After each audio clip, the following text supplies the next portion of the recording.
to John Crump Live. I'm not John Crump, but I am live. So John's coming in late. That seems to be the theme today. So I am going to cut straight to the chase. Thank you for joining us. Also, go to autokeycard.com. I'm sorry, autokeycard2.com. It is day 11 of Matt Hoover, Sierra's Firearms incarceration behind bars. I hope everybody is going to autokeycard2.com, looking up all of the articles, the videos, and how to help. And soon we will have up a not only the Give Send Go, but the Amazon wish list for Matt's wife and 2 kids. So with that all being said, I'm going to bring Will, Shogun Customs, who does baller ass stippling, onto the show. What's up, man? What's up, brother? How are things? So yeah, we actually haven't talked in a while. We used to like be on together weekly shooting this breeze. I know, man. I know. We left the nest for a little bit. We're handling things, and coming back together. Right. Cool. How's your day, man? We had a short conversation earlier today. There's always crap. Like you think like, oh, this week I'll do nothing, but I'll just build guns. I've been saying that for months. I'm like, I haven't turned a tool on a firearm in months. I'm like, today will be the day. I'm gonna sit down. I'm gonna finish, and I've got a number of projects I've printed and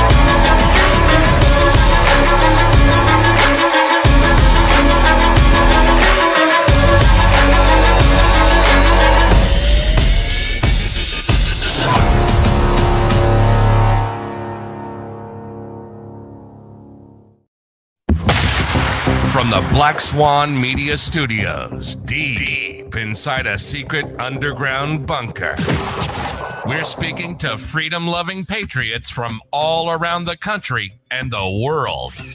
Welcome to the Resistance. This is John Crump, live.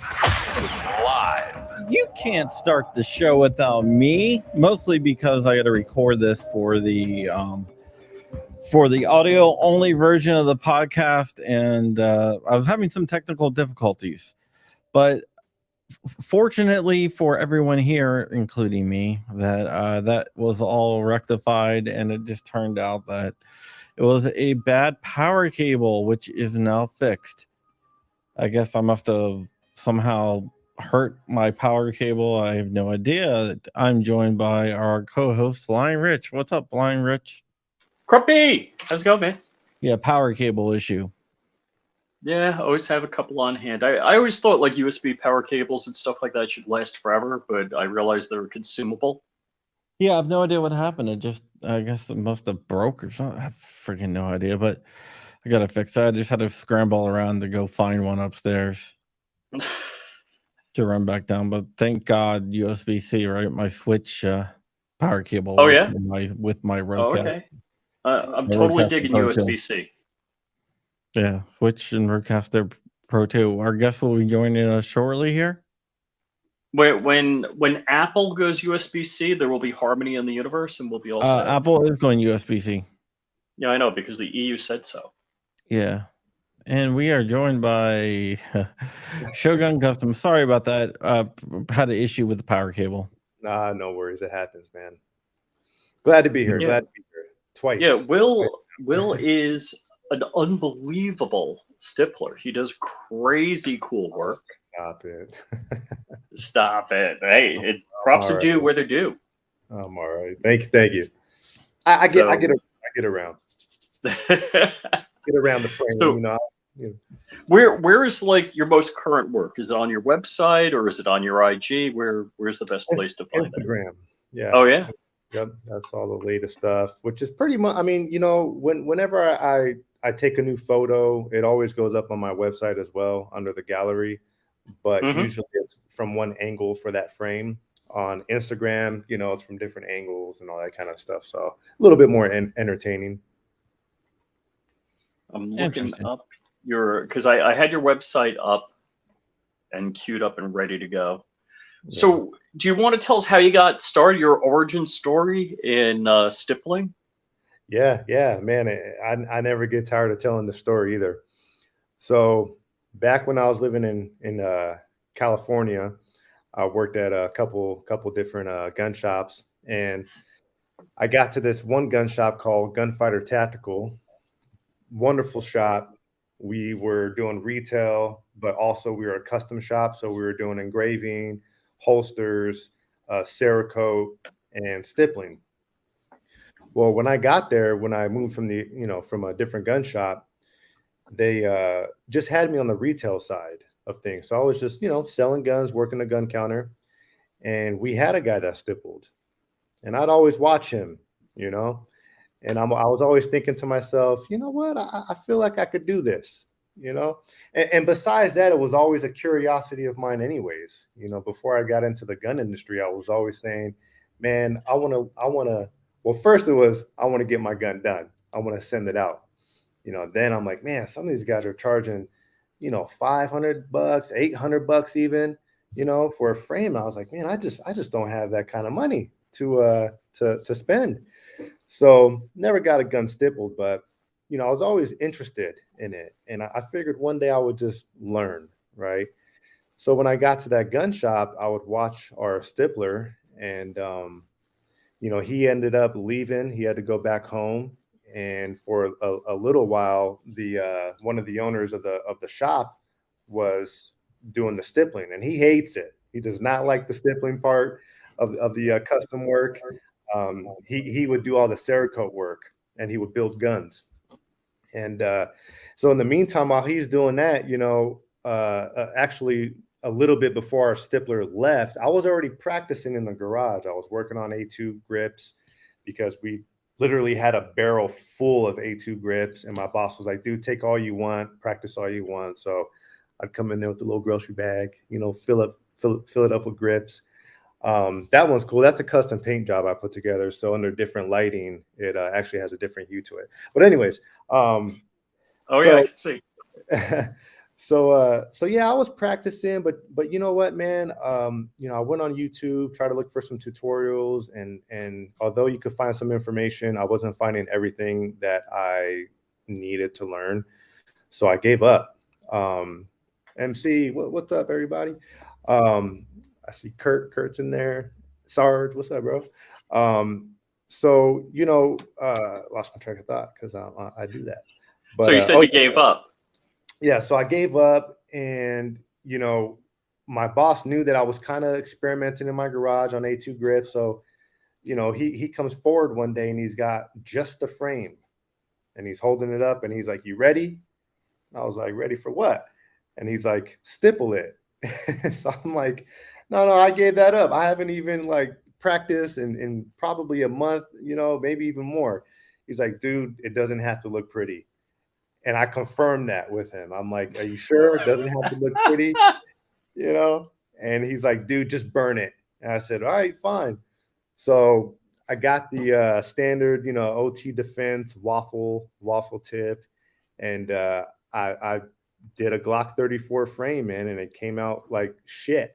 And but I was super proud, and we ended up doing that gun for charity. So I went to a charity event, and people were, putting in raffle tickets for it and all that kind of stuff. And it ended up, or I forget how, I think they might have auctioned that one off actually. And it went for something like $3,000, man, like a complete build. Oh, shoot. Yeah. I was like, wait, what? So, the guy came to pick it up and do his 10-day weight background check, California BS. And I was in the back. And when I heard the guy was here to start his background check, I went out there and I'm like, hey man, how you like the gun? I'm talking to him and he's like, it looks good. I'm like, how you like the stippling? And he's like, yeah, it's nice, man. It's real grippy. I was super proud. I was like, I did that, man. I did that. He's like, oh, you're the guy. I'm like, yeah, it was me. It was me. I'm like, yeah, I was just super pumped about it. But that's how it went down, man. He just brought that frame and pretty much forced it on me. I honestly was done. I had given up again because I had seen these guys doing HD borders and all these different gas pedal designs and undercuts. And I'm like, I don't know what tools you guys are using. Everything's a trade secret. It's like pulling teeth, trying to get any help, But if it wasn't for him, man, basically launching me into my career. And, from there I had a platform to, I took over stippling for the shop and I was stippling our customer guns. And that's where I got a lot of my practice, right? The cost was very low because the work was very low. But as I got better, the cost went up. And sadly, they had to close down the retail shop. They kept their custom shop open, which was in another warehouse. But the property management company, check this out. The property management company said, hey, we're not going to renew your lease, and you guys have 30 days to leave. Oh, shoot. Yeah. When they asked why, they said, well, we're trying to sell the plaza, and we don't really like a gun company in here. Check this shit out. 30 days later, I'm sorry, not 30 days later, a few weeks after we moved out, there was already another shop in that suite. They were an airsoft company. So, yeah, okay. You're okay with airsoft guns, but not, it was just some BS, man. But that's how it all happened. Wow. And so I don't mean to be a complete dick about this. You went from California to Michigan, Did you bring Texas, Florida? Have you heard of them? You might have brought the gun laws to Michigan. Oh shit, man. No, actually I left California, went to Utah first. Oh, okay. Yeah, so I went to Utah and I was there for about a year, and that's where I started Shogun Customs. I mean, I immediately fired up a company when I got there. I didn't waste any time. That's where it all started. And then I had to leave Utah, come back home to California, sold the house, and now I'm out in Michigan and fired Shoguns in Michigan now. I got my interview with the ATF on Monday on the 8th, so my FFL will be official again. Can you tell them that you're going to conference someone in just to be just to hang out? Just to hang out. I want to conference someone in. Yeah. Just tell them who it is. Yeah, I'm gonna let them know. You know the story behind that, right? No.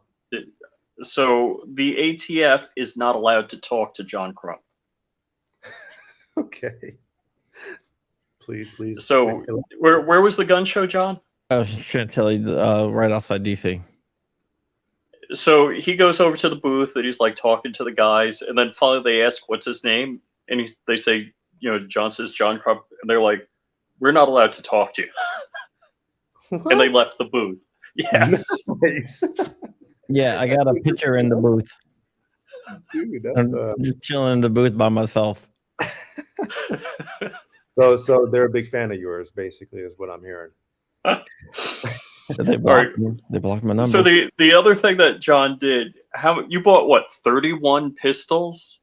Yeah. So he bought 31 pistols from 4 gun stores or 3 gun stores? 4. 4 different gun stores on the same day. Damn.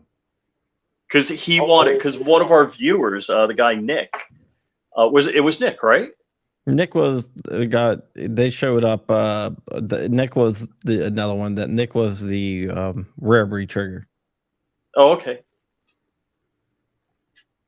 Was it trigger or solvent trap or? No, Nick was trigger.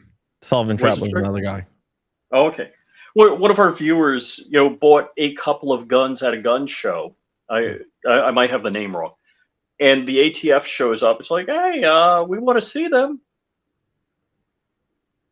And there's a video of it.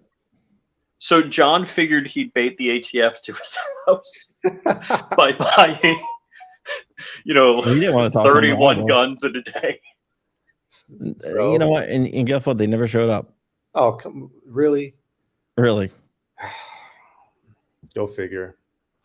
They're Somehow. probably really watching you. They're like, you know what? We're not going to show up. Actually, this may lead somewhere. Yeah. Idiots. So I got a like boxes full of these Oh, dude. Oh, the Heritage. Nice. because they were under $100. I was gonna say, what'd you do, man? Buy some 22s? Yeah. Smart man. That's crafty.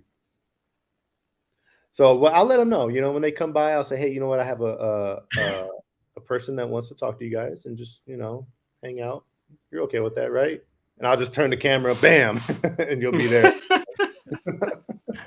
You know what? I probably couldn't call them. No, you probably couldn't. No. Oh, yeah, that's the other story. Most ATF phones. Not most. It was just that one dude. That one. Yeah, I'm not Okay. sure how many total. John's like, can you call this number? And I'm like, yeah. And I'm like, oh, it's an ATF agent. And I hang up. He's like, yeah, they blocked me. I just wonder if calls get through for other people.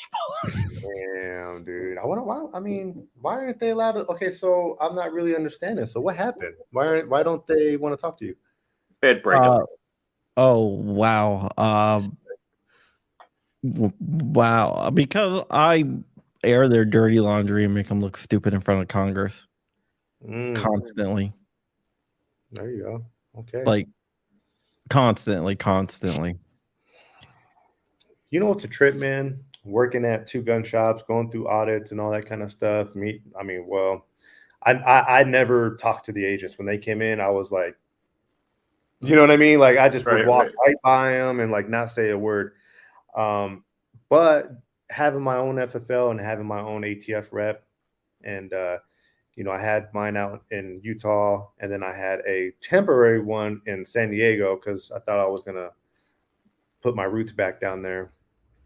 So I was talking to her, and now this one in Michigan. There's 2 teams in the ATF, man. There's the people there's the employees for the people, and then against the people, And the ATF rep out in California, she's awesome, man. Like she's awesome. We've had some chats, and she's a cool lady, man. But it's sad, it's sad that you got to work for like Nazis. You know what I mean? Like, what the hell? Yeah, not all of them are bad, just some. Yeah. I just wish the good ones would just, I don't know, man. But all the good ones are being forced out. That's the only problem. Like we had Rick Vasquez on the other day. Monday. At D. And he was talking about how it used to be, it used to not be as political as it is now. I believe that. He wrote the book. Yeah, he did. He literally wrote the book on classifications for the ATF. He wrote the book on what? I'm sorry. Classifications. Oh, really? When you send your stuff around the ATF and they classify it as whatever. Yeah. Yeah, he wrote the book and he's like, it's totally politicized now. Jeez. Yeah. Yeah, they're like, you have to make this a machine gun. He's like, I'm not making the bump stock machine gun because it's not a machine gun. Dude, the logic, man. I swear. And I'm guessing a metal card isn't a machine gun either. Yeah, well, we'll have to see about that. I don't think it is. Will, do you know Cirrus Firearms? Do you know the story? No, I've been hearing some things through Dark and some other people. Oh, okay. Yeah. So good. Please there inform me. there was a company, autokeycard.com, and they were selling these metal cards, and they had like the faintest laser etch. They weren't perfed. They were laser etched of a lightning link, and it was to be just kind of a conversation piece. It was never meant to be cut out and used. You had to like check a box on the website when you bought it that you were not going to cut it out and use it. Nobody has ever gotten one to work as a machine gun. No crimes have been committed, victimless crime. The ATF couldn't even get it to work as a machine gun. They had 4 of them and the only thing they got was hammer follow. They, basically they jammed the sear, which you could do with anything, and jam a sear. Sliver And of they said, metal.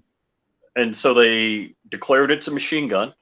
In their press releases, they say they got it to work as it'll convert any AR-15 into full auto machine gun, and they convicted. They found Matt Hoover guilty and Justin Irvin, and Justin is the one that owned the company, and Matt just did videos pimping the product.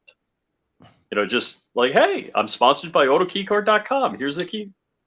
Wow. They're both in jail right now. Man. Yeah, dude. That shit's... It's sad, man. It's sad.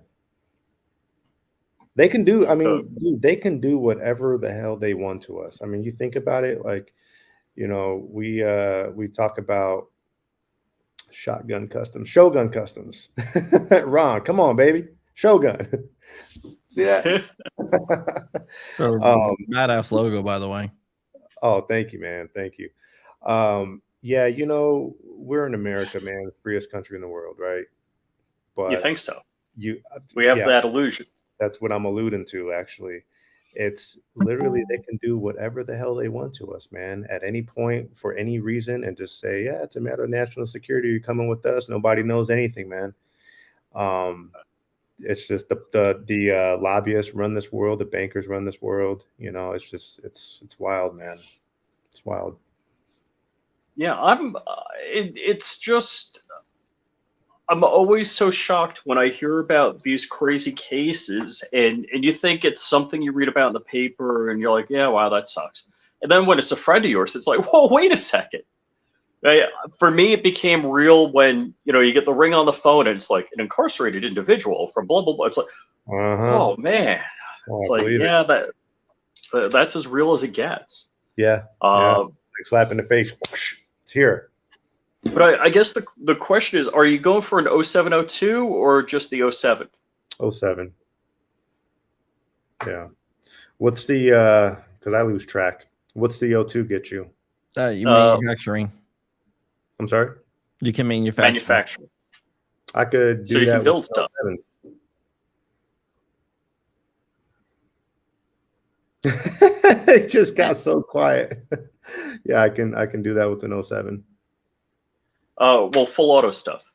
Yeah, I can. That's I need an SOT. That's SOT. Yeah. But I could still manufacture with an 07.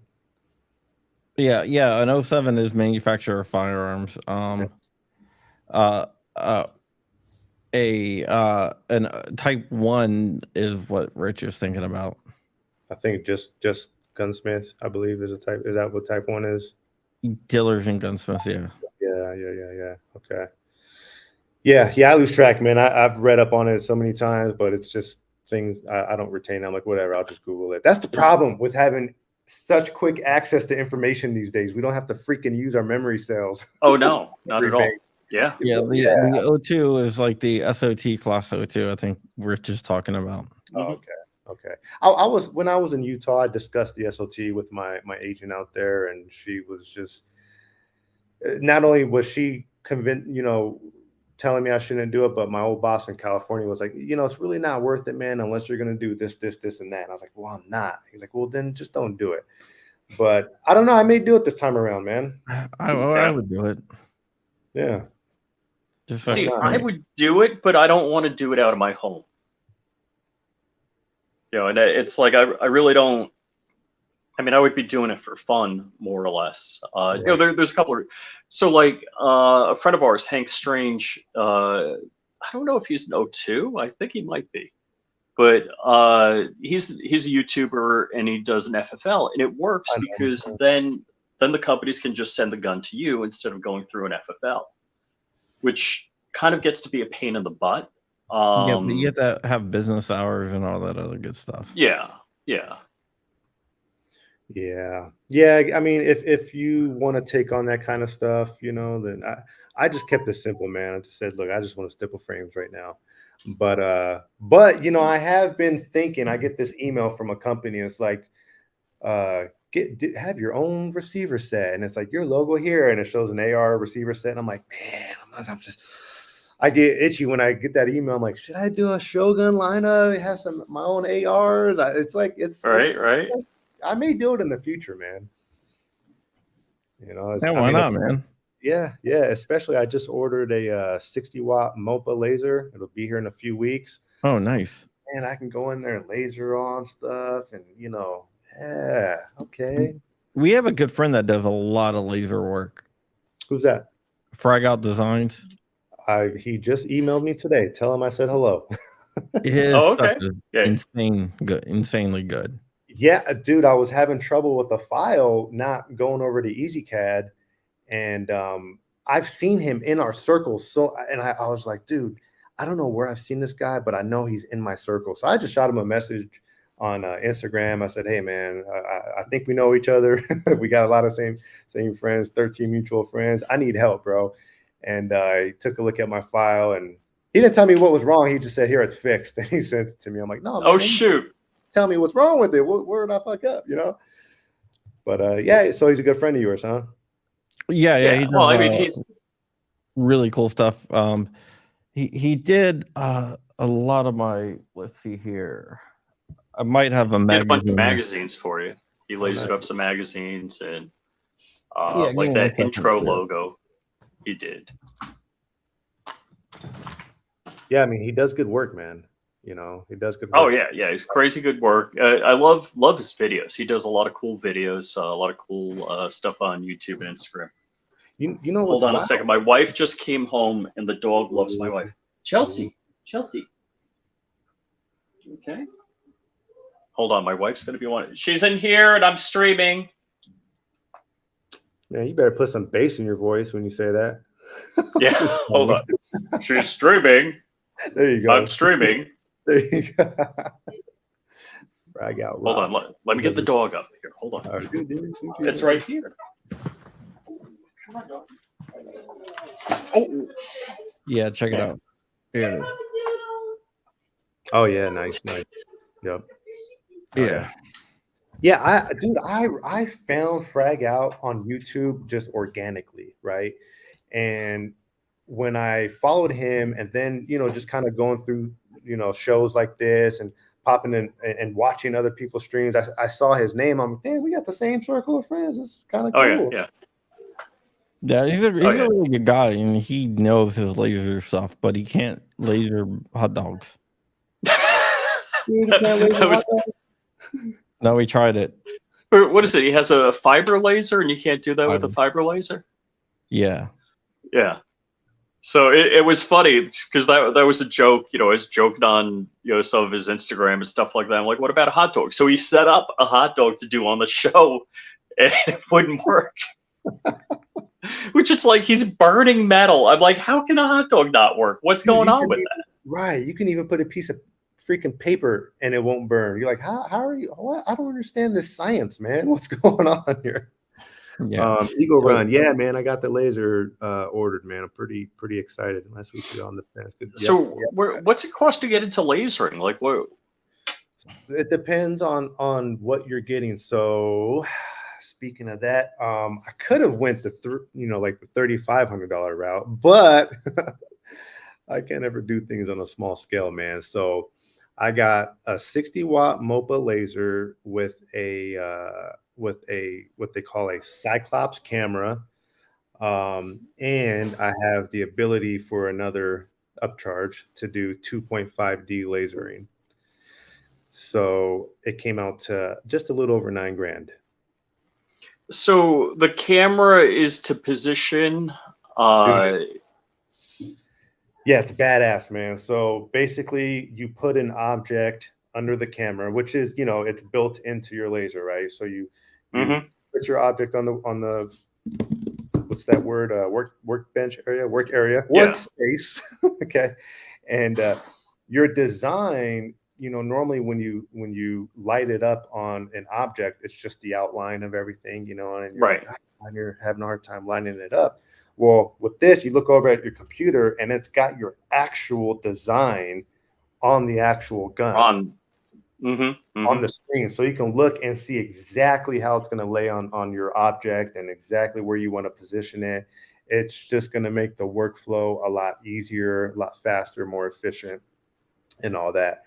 And then, so yeah, plus with that 2.5D lasering, I'll be able to do, 3D. Oh, there's Frag Out Design right there. What's up, brother?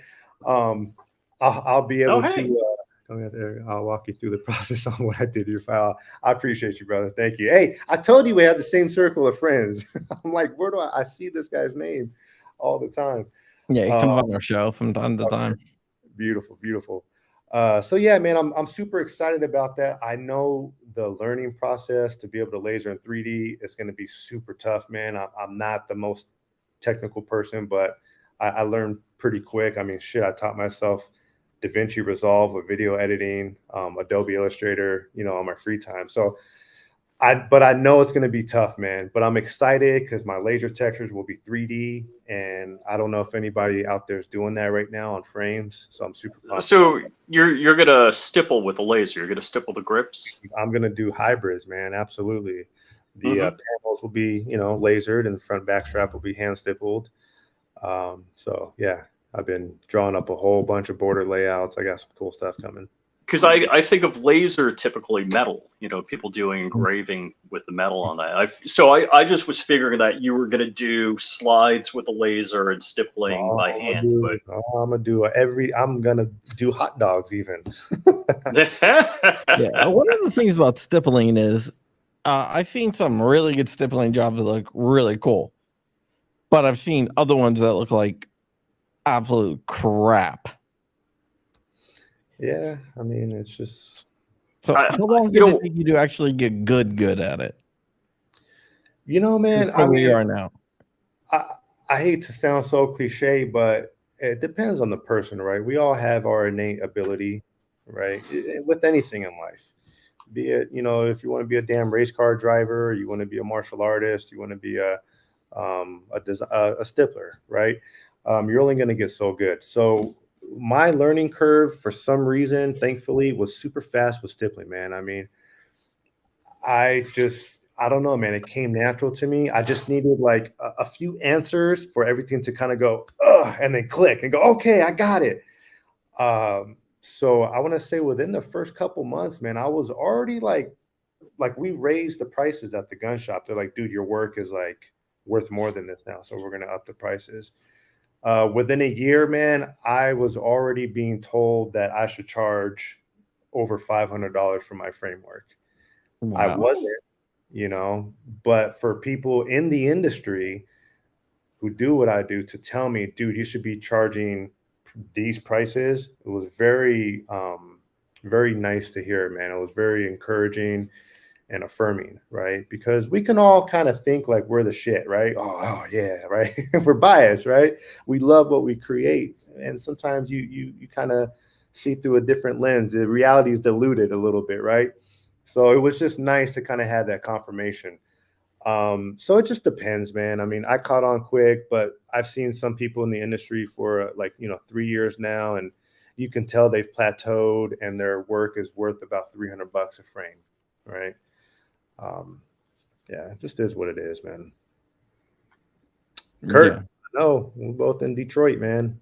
Yeah, or you're close by, actually. I know a guy that lives in Detroit and his car got stolen 3 times in 1 week. 2 years. I know a guy that lives in Detroit and in 2 years his car got stolen 3 times. Oh yeah, man, I believe it. I'm technically, my address is Highland Park, but I live like on the edge of Highland Park, where it's Detroit, and it starts kind of going towards a city called Ferndale. So it gets a little nicer, it's a little nicer. Now, if I was in the meat of Highland Park, that's pretty run down, man. It's a very, very poor city. It's sad.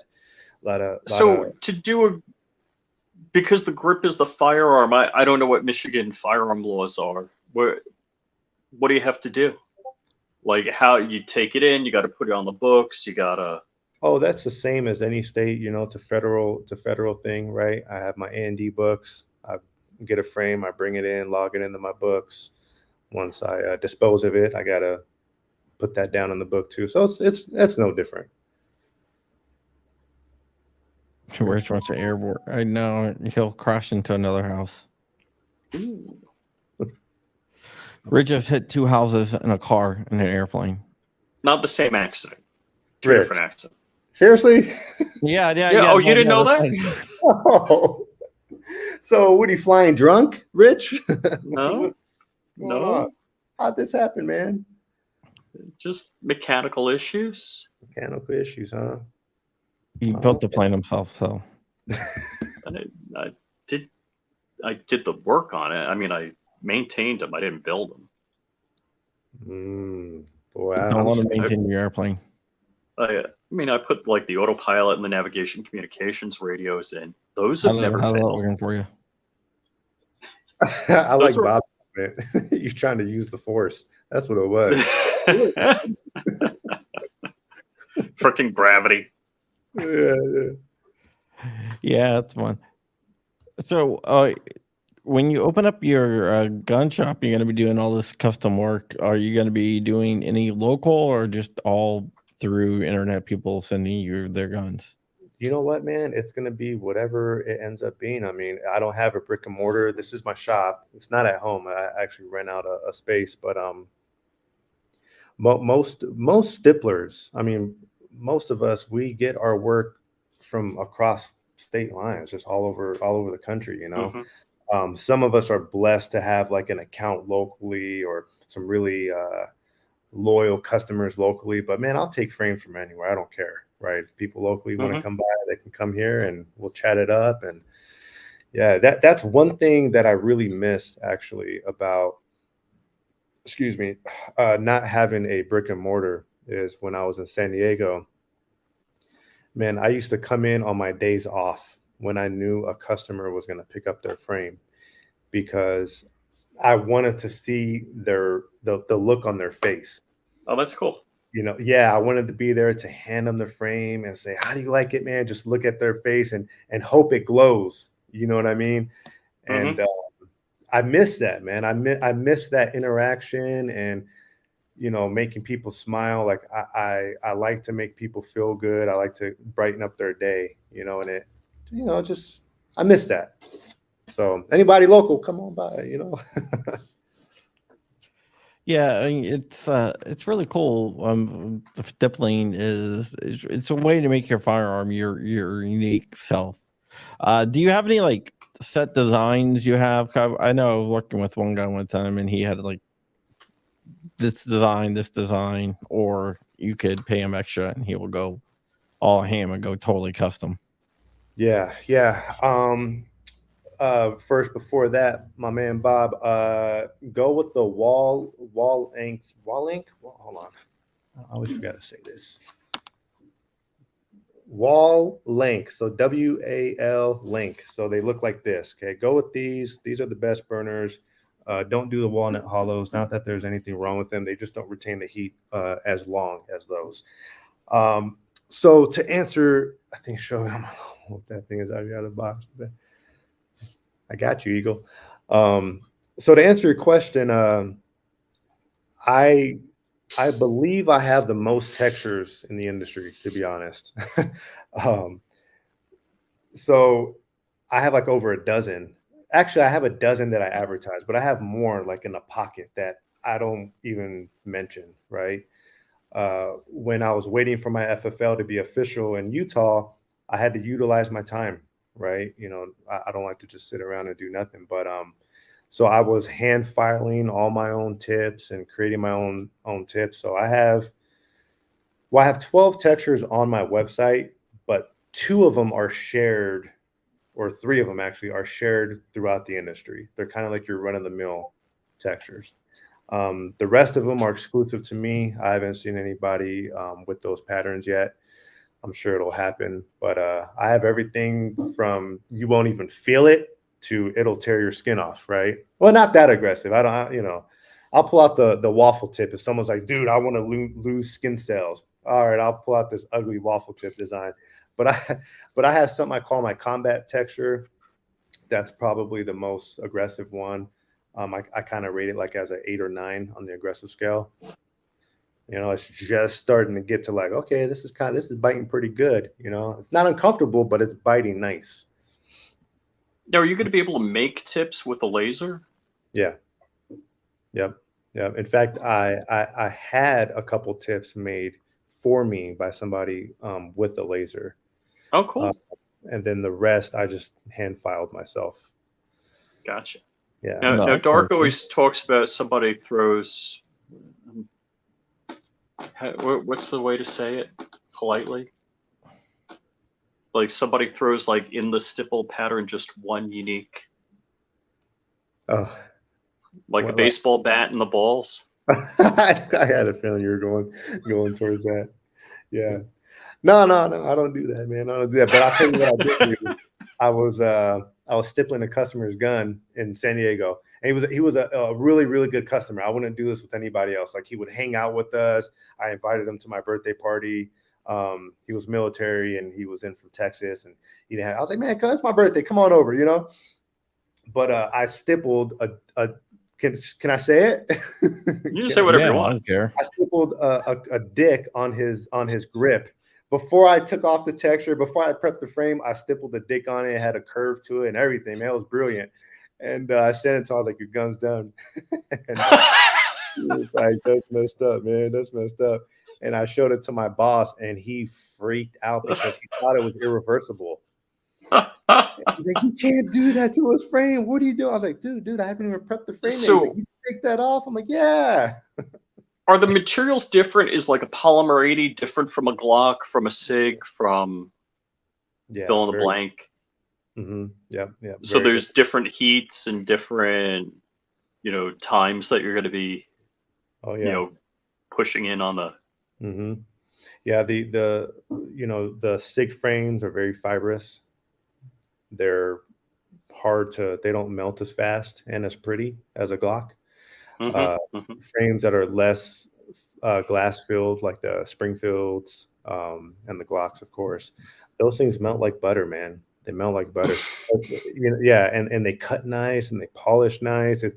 Those guns are, or I should say, stipplers are very spoiled with those frames, man, because they just come out so nice. The P80s are strange, man.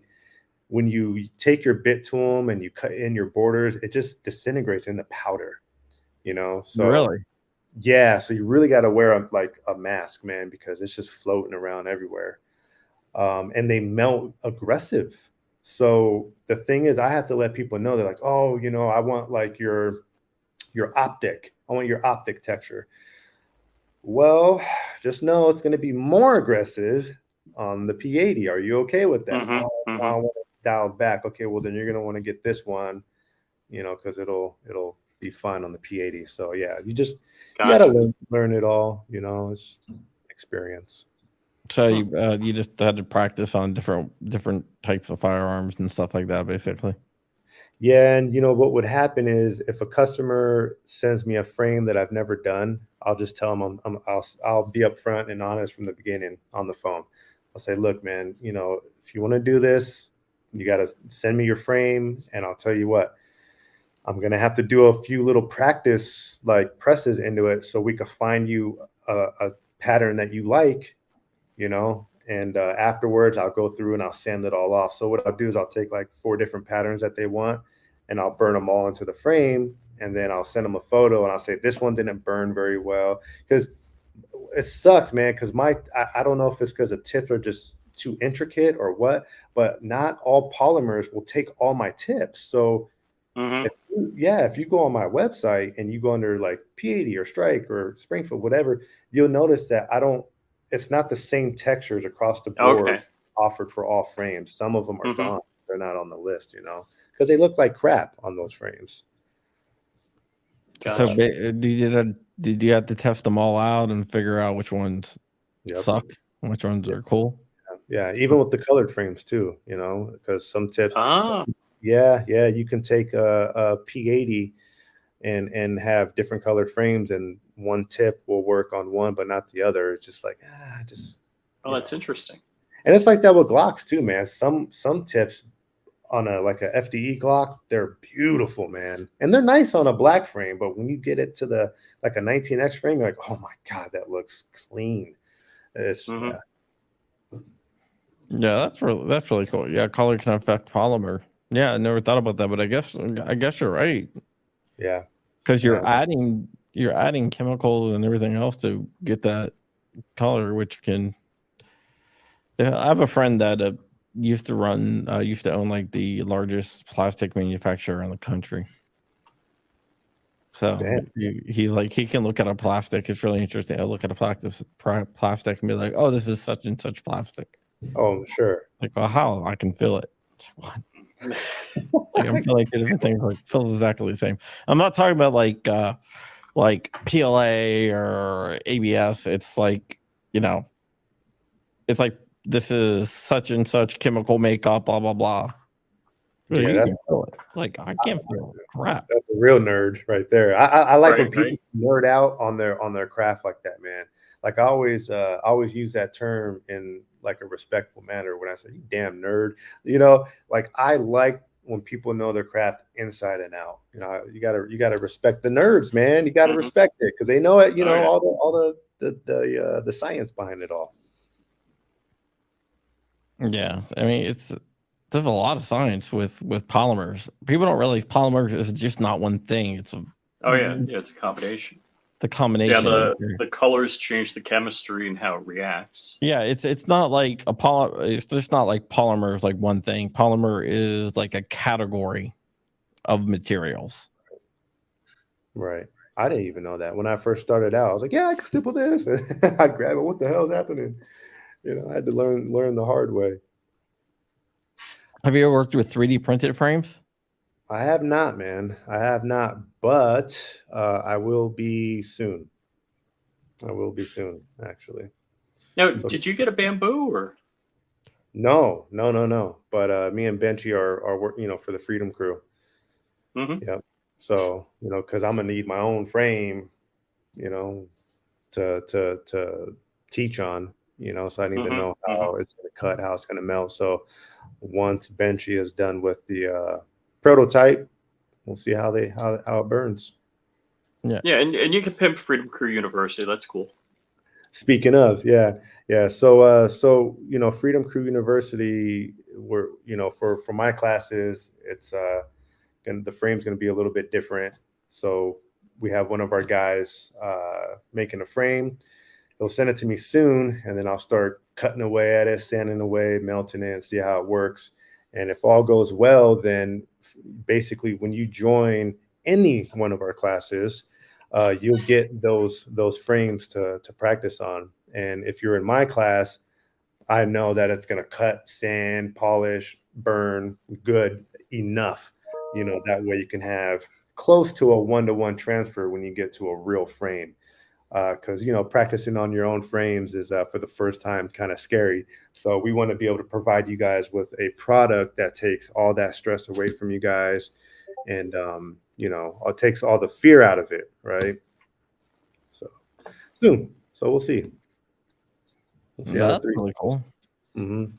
But a lot of. So to answer your question though, how it's going, MC is.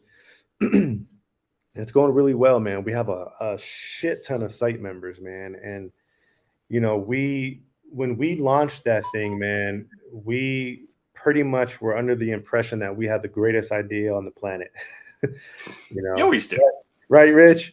And, oh, man, people are they would love to come into a class and be on camera with the teacher and be able to talk to them and have hands-on instruction. Well, that was a very small demographic of our site members. Most of them just want videos they can watch any damn time they want. So basically YouTube replacement. Yes. Yep. Yeah. So we're all kind of scattering right now to make content for everybody. I haven't even got started on that just because I have too much on my plate right now and I wasn't really prepared for all that. But we're we're coming out with video series for all the classes. I'll have a video series, how to do undercuts, how to do gas pedals, how to stipple, how to do borders and polish. And, you know, you'll be able to buy videos, and then we'll do workshops and seminars. And we're also going to do self-paced courses where it's going to be kind of like textbook style, where you have photos and text explaining everything. So there's going to be about 5 different ways to learn any one of the crafts at the university.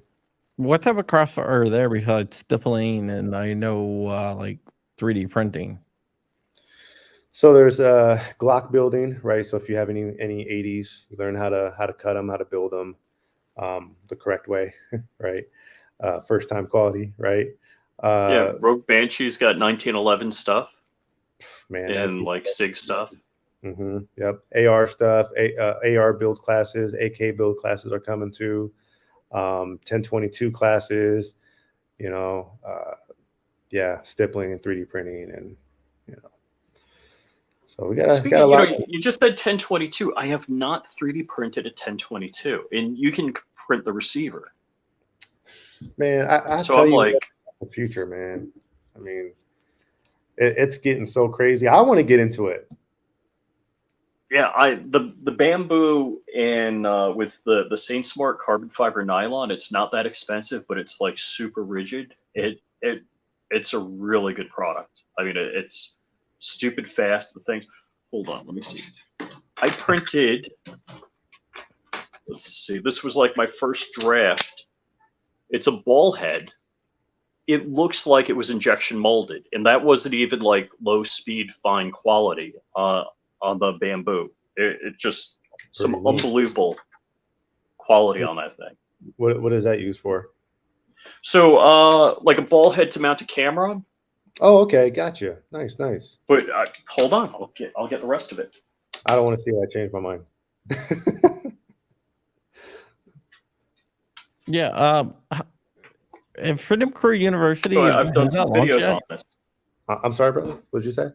Did it launch at Freedom Crew University? Oh yeah. It's live. You can go sign up for classes right now. Yep. We're just all right. So playing catch up. Oh, sorry. Yeah, how dare you? Yeah. Yeah. No, it's live. So It's live. Go do a class. I've done a couple of videos on this. So my laundry room has like basically a soft box mounted on the ceiling. It's like a flat panel LED. So the light is really diffused and it's really good. So I've got basically a dovetail socket that this fits into under the cabinet. My wife can't see it. And then I got the ball head here so you can adjust. So I use my phone as the camera, and I 3D printed this, which is, you know, a phone mount. Just drop my phone in and boom, I got video going. I got nice lighting and I can do product stuff. I mean, you do great product photography, so you get it. And this piece here, well, there's 3 pieces. So the nut, this top clamp, but the rest of it is one piece. So the spring portion here, and that's carbon fiber nylon. It's just beautiful. The red stuff is PLA. Dude, good for you, man. That's what it's about, man. Being reliant, right? Self-reliance. Yeah, self-reliance. That's what it's about, man. Especially these days. I mean, scary times, man. Financially and, you know, legally and all that kind of stuff, man. It's wild. I'd never thought I'd be living in a time where all this stuff is going on. What up, Sar? That's my boy. You my boy, Blue. Yep. Yeah, I mean, it is a crazy time right now. It is, man. I say everybody, you know, step up your fitness, step up your martial abilities. You got to know how to fight. You got to know how to shoot. You got to know how to grow food. You got to know a lot of stuff these days, man. You know.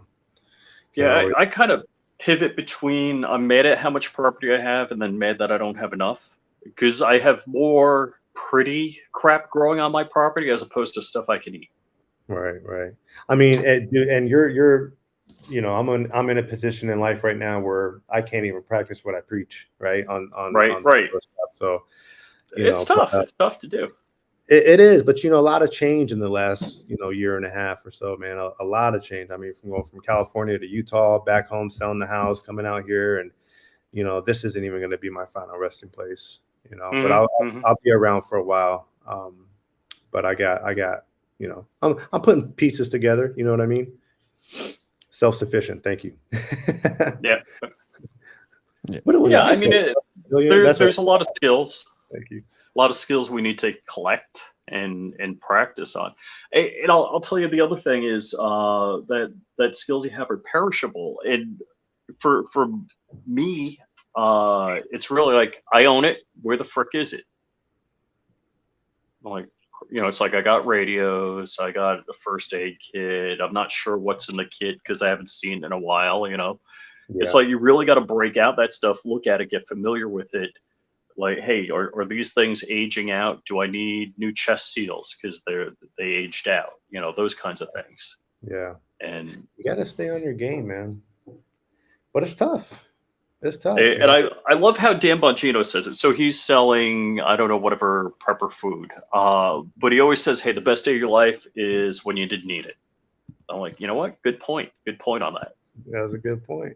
Yeah. That's a good point. What is it? Underestimate and over prepare. Is that the saying?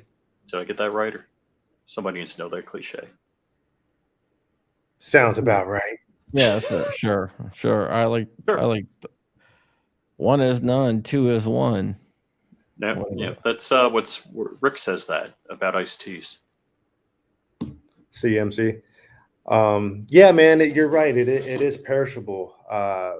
We had a saying, and anybody who knows me pretty well knows I'm very passionate about martial arts. I just, my life is different now. But what did you study? I studied everything, man. But I spent before COVID kicked in. I spent the last 12 years teaching Wing Chun. Okay.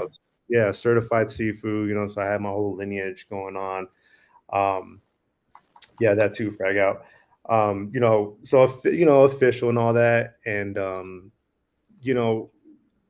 being leaving home and leaving all my students behind and just focusing on Shogun. I used to say, damn, I feel vulnerable. When you're used to having punches thrown at you all day, every day, and people grabbing you and pushing you, it's like breathing. But then, if you're holding your breath for a while, you feel like you could die any second. I'm like, your reflexes are different. It's just, well, you can go. There's a gym by you. There's a dojo, Detroit Urban Survival Training. You can go to him. Oh, that's funny. That's funny. Are you saying that because my relation to him? Oh, that's right. That's right. Okay, yeah, maybe that's stuck in my mind. That's funny. What is this? I'm missing something here. To be continued. I'll be right back. My allergies. Let me just grab it to you. Right. So while he's out, there will be a Hank Strange Who Moved My Freedom podcast tonight, just confirmed by Walter of Safety Harbor Firearms. All right. Sorry about that. Allergies are starting to fire up. Yeah, no, man. So Dale Brown, he's actually a friend of the family. I don't know what you guys actually know about him, but he has a legit security firm where he patrols Detroit. If you guys know who Guns Out TV is, they did a whole thing on him where they live near me. I'm sorry? Guns Out TV, that they're like, they live here where I live at. Oh, okay. Yeah. So they actually rode out with him and went to some calls and saw how he was handling calls and disputes and all that kind of stuff. I'll tell you one thing, man. So he does private security for the neighborhood I live in also. He comes right now I'm staying with my aunt and uncle, just putting that out there. Getting a little personal with you guys, but for good reason. He comes to our house. He sits at the dinner table, hangs out, talks all his bullshit. I like the guy, but we'll get. Anyways, he's he's got a legit security firm. I've been to his facility. He's showed me some tactics. He is brilliant with psychology. I'll put that out there right now. Brilliant with psychology. He understands human nature. He knows how people are going to respond to certain areas psychologically. Okay, he understands fear and all that kind of stuff. He's been in legit gunfights, but being a martial artist my whole life, I agree with about 5% of his tactics. And he knows this. You know, it's nothing I would never say to his face. I feel like Dale would be received so much better from society if he just would say in his videos, look, guys, you might not want to try this shit if you're not trained, okay? And if you feel like you have no choice but to fight and you don't know what the hell to do, here's some guidelines, okay? But to offer it as a one solution for everybody and like this shit will work 100% of the time, I don't ever believe in that. You know, you just can't have that attitude. You just can't have that attitude. But I've been in his facility, man, and you know, I pointed an airsoft gun at him, and he's been like, "Pull the trigger." And I've shot him once, but there was a lot of times where I didn't. Like when he moved, let's do it again, and I'm trying. But like I said, there's times where I did shoot him, but then there's more times where I didn't because the science is action versus reaction is always faster. Sure, you got to do your OODA loop. Right, we all know what the OODA loop here is. So, and I appreciate a lot of martial arts, right? Like if you strike first, like if I strike first, chances are you're going to get hit. Chances are, right? It's not a definite, right. But you know, and not, you know, he's tried things on me. Not everything has worked. But look, the guy has some knowledge for people, and then there's some bullshit that he speaks, in my opinion. But like, this isn't anything I want to say to his face, and it's okay because you know what? He may not agree with my martial arts, right? If I show him something, he may be like, "Nah, I think that's bullshit. I don't like it." Well, you know, but that's fine. You're you know, that's fine. No offense taken. You don't need to kiss my ass and agree with everything I do, just like I don't have to for you, you know. But yeah. So I guess I can always go to Detroit Urban Survival Training. He's a good guy. He's a good guy, man. It's unfortunate that he's received the way he is, you know, online. He is a little bit. He is a very dominating personality, though. It's hard to get a word in with him on a conversation. In a conversation. That's like when Crump talks Star Wars. So we're doing a fourth episode on Thursday, by the way, a Star Wars episode. I reached out to Gun Doctor. Did he say yes? I haven't reached out to him yet. Oh, okay. I'm gonna reach out to Joe and Ro. So, Will, how can people find you? So the best way to just be in touch with me, man, is on Instagram, Shogun_Customs, and it's that spelling there, not shotgun, and it's not samurai spelling. Shogun_Customs. Obviously to place an order, which you can't do right now on my website, shoguncustoms.com. I'm on Facebook. I'm on YouTube. Only got a couple of videos up right now, but I do plan on adding more to the channel soon. Trying to grow that a little bit. But the best way, man, is to just, you know, follow me on Instagram. That's where I do all my updates. Cool. You know, you see all my latest works. And of course, come take a class if you want to learn how to stipple at the Freedom Crew University. Yep. Very cool. Yeah. And tomorrow we got Wired Tight, and so we'll be talking some more ish with that guy.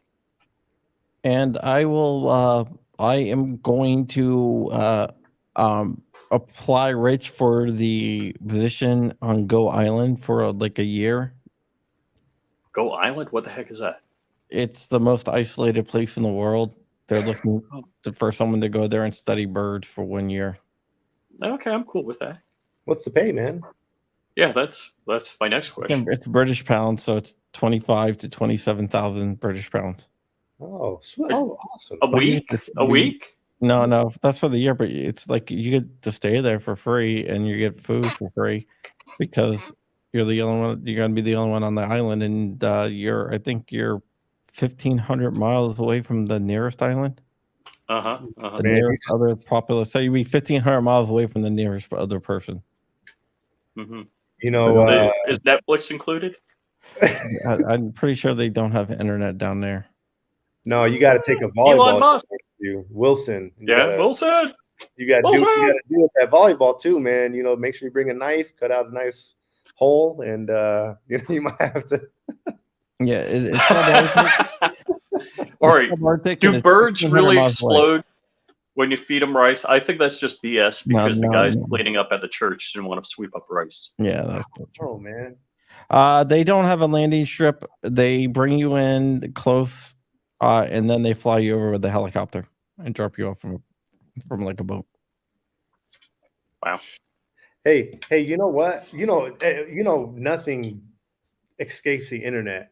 Somehow Dale's gonna call me, but hey, so I heard you don't believe in 95% of the BS I do. Record the call. Record the call. Yeah, and it can never. No, Hold on. Start again. Yeah, I know, right? It's gonna be great.